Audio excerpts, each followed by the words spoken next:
Hello guys, today I'm going to be showing you how to fix Steam CS2 errors, specifically if your inventory is unavailable.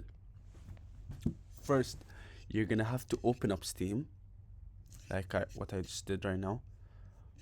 Then, you're going to press on the Steam icon, then you go ahead and press on quit.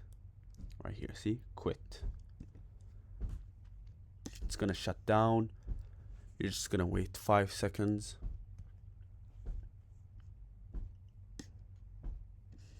Once you're done, you can press on Steam. You can open it right up.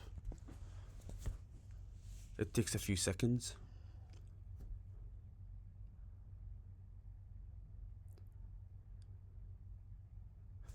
And there you go.